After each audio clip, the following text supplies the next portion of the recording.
Pedro Mena e o navio que virou pedra. Aqui começa a aventura de uma vida humana que se viu no instante expulsa de um paraíso chamado Vale de Mena. Não teve tempo de pensar nem de olhar para trás. Deu um salto no abismo da realidade. Comeu do fruto proibido que lhe abriu os olhos do bem e do mal. Bebeu do vinho do santo grau e sua alma não teve descanso. Foi vítima de traições do amor e de trapaças da justiça.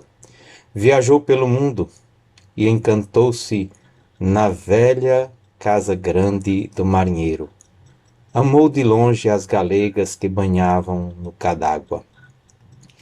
Não tinha ambição senão caçar nos bosques de Mena. Lutou nas guerras carlistas em defesa de Isabel. Conheceu o padre Ernesto e com ele aprendeu que a vida é um jogo de cartas e que a felicidade é uma taça de vinho.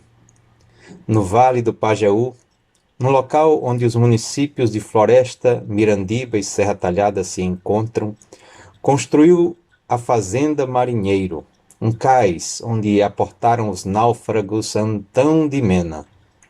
Deu nome ao riacho do navio. O vento soprou a poeira do tempo e misturou o passado com o futuro numa fagulha de presente. Convido o leitor a tomar uma taça de vinho e viajar a viagem da existência de Pedro Antônio de Mena, desde o Vale de Mena, na Espanha, até o Vale do Pajeú, em Serra Já tinha sido Talhada. avisado dessa história.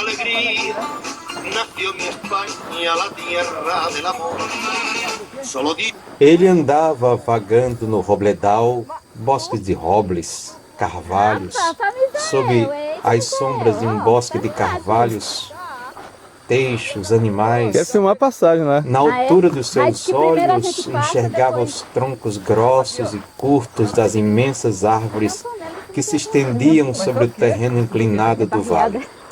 Era outono, A cacimba. e as folhas amareladas caíam pelo chão, Aí. formando reservadinha um lindo tapete. Não nada. E tá aqui com a panelinha. Protegidinho. Deixa eu pôr aqui. Ele pisava apressadamente entre os troncos dos carvalhos.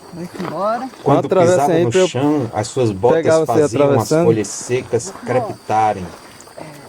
Outras folhas grudavam sob o solado da bota e eram misturadas com a lama que se formava E o Ervança aqui com as tomando pisadas. Cada pisada firme representava a A Marva segurança braba e o e a Ervança. estabilidade que as montanhas cantábricas e o Vale de Mena lhe ofereciam. Adiante se avistava a infinita pradaria verde do pastiçal, onde as vacas montinas, com seus chifres de meia-lua, e os cavalos locinos, com sua pele negra e brilhante, pastavam silenciosos. Os passarinhos cantavam soberbamente.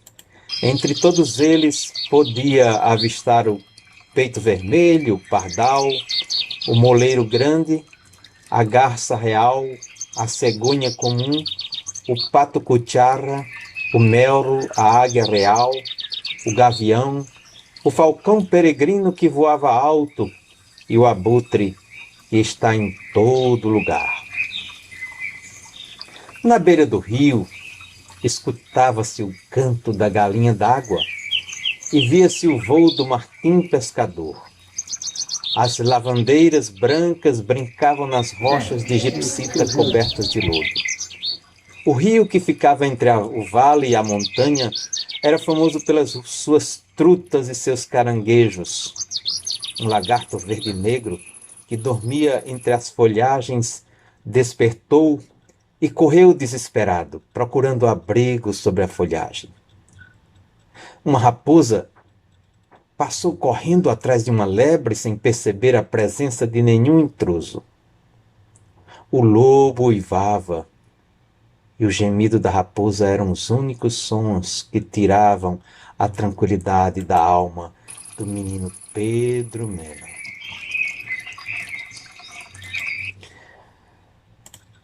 De Vila Sana, nos bosques e pastiçais que se estendiam sobre o rio Cadágua e a cordilheira Cantábrica, os meninos de Mena saíam para longas caçadas usando apenas estilingues caseiros.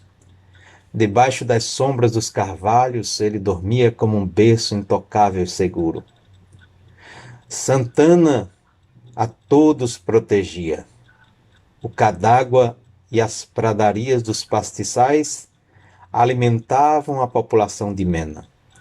No dia em que a guerra quebrou os cristais da paz e da tranquilidade de Mena, a existência de Pedro Mena tomou um rumo totalmente inesperado. Ele deu um salto no abismo do futuro, deixando o passado de Vila Sana nos escombros de suas memórias. Dios pudiera hacer tanta belleza y es imposible que puedan haber dos. Y todo el mundo sabe que O leitor dessa aventura poderá acompanhar Pedro Mena numa estrada de 100 anos, desde o rio Cadágua até o rio Pajeú. Partindo de Vila Sana de Mena, na Espanha, passou por Bilbao, Bordeaux, Lisboa, Cádiz, Granada, Madeira e Salvador. Mergulhou nas lendárias águas do rio São Francisco e despertou no riacho do navio. Viu de longe a inauguração de Aracaju, passou por Piaçabuçu, abrasileirou-se em Penedo, comprou couro na feira de Propriá e viu o infinito da cachoeira de Paulo Afonso em sua força bruta. Convido o leitor amigo, o desconfiado, o incrédulo, o benevolente, o curioso, o crente e todo tipo de leitor para analisar os 100 anos de história de Pedro Antão de Mena. Veremos que ele construiu a casa grande do marinheiro, criou gado, bode e cavalo, plantou algodão, milho e feijão.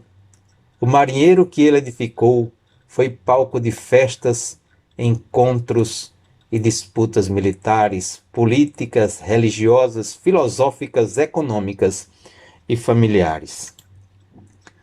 Por ali passaram figuras como Antônio Conselheiro, o Beato, Virgulino Ferreira, o Lampião, Luiz Carlos Prestes, o Cavaleiro da Esperança, Gustavo Barroso, o fascista da Aliança Integralista, Zé da Luz, o mentiroso, Erasmo Fortuna, o louco, Manuel Pereira, o Né da Carnaúba, Fausto de Zé Preto, o bêbado, Francisco Bernardino de Sá Carvalho, professor Chiquito, Andrelino Pereira, o barão da Ordem da Rosa, os padres de Santa Maria e os missionários de Triunfo, João Novaes, o dono da bodega, João Mariano, dono do caminhão, Raimundo de Bastião, o rezador, Lorena, o jumento que virou fantasma, Dom João Caderna, o espírito que saiu do livro, o Noratim do Véiciço,